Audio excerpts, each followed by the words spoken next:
averages about 500,000 gallons of water per locking, and it was designed to accommodate emergency response vessels and government boats like Coast Guard vessels or Seattle Fire Department vessels, which might need to navigate back and forth very quickly to respond to an emergency on either the saltwater or the freshwater side of the locks. The locks are free to navigate through. Any vessel can navigate through the locks any time of day, any day of the year at no cost, as major funding does come from the Department of Defense. They are operated by the Army Corps of Engineers.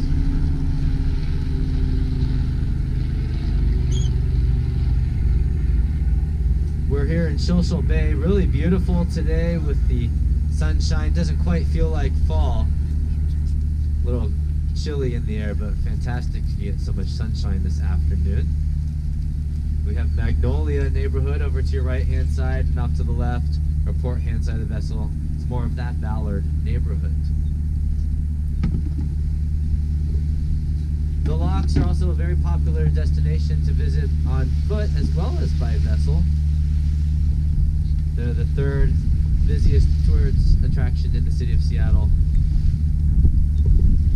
And interestingly enough, the top three things, two of those things on Seattle's list of top tourist attractions are free. The locks being number 3, and number 2 is the Pike Place Market. Now, depending on how much you choose to spend at the Pike Place Market is up to you, but it costs no money to actually visit the Pike Place Market. Number 1, of course, is the Space Needle, which I checked is about $35 to get to the top currently. And then, of course, the Argosy Locks cruise is somewhere on that list down there. Not too far behind, I suppose. If any of you on board have navigated through the Panama Canal on maybe a cruise ship or a private vessel, you'll recognize the very similar design of the locks down in Panama. I've taken a number of yachts through the Caribbean and through the Panama Canal. I remember my first time. Quite amazed at the design, very similar to this system here. And Chittenden and his crew used essentially their same design and engineering plan and blueprints down in Panama before coming here to Seattle in 1911. Locks officially were completed in 1917 on the 4th of July, so they're over 100 years old now.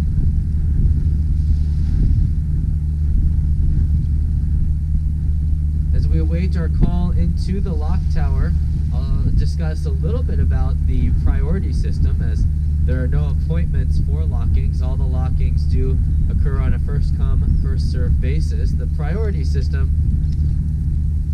grants top tier for emergency response vessels and government vessels that are responding to an emergency.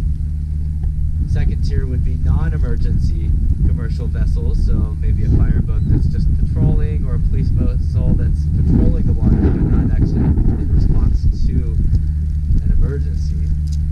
The third tier is actually the category we fall into. These are commercial vessels on a scheduled run. That's anything from water taxis to cruise ships, even tugboats that have a scheduled appointment with a container ship or a barge out in Elliott Bay. Anything that is a commercial vessel on a scheduled run falls into this third tier. The fourth tier goes to commercial vessels on a non-scheduled run. That might be a commercial fishing boat making its way up to Alaska, or a tugboat that's navigating through but not carrying any cargo. Now the fifth tier is actually the primary users of the locks. These are private pleasure craft, yachts, sailboats. These are the largest category. And then the final tier is actually non-powered vessels like canoes or kayaks. Once we're inside the locks, we'll be tying up off to the left or port-hand side of the vessel. You'll see Kirkman and Spencer down there tying up on the left or port-hand side.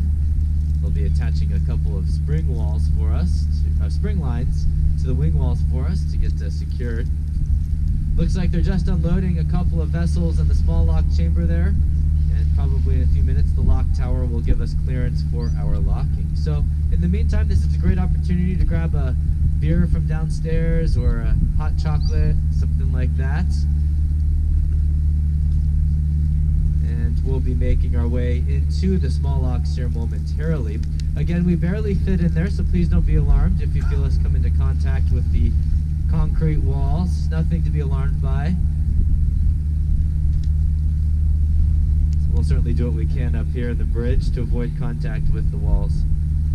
And once we're secure inside the chamber, I'll be back in the microphone with a little bit more information for you about the locks and how they work. But for now, just enjoy some of the beautiful scenery, this fantastic sunshine, and the locking process. Thank you.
Cleared for our locking at this time, so we'll be making our approach into the small locking chamber.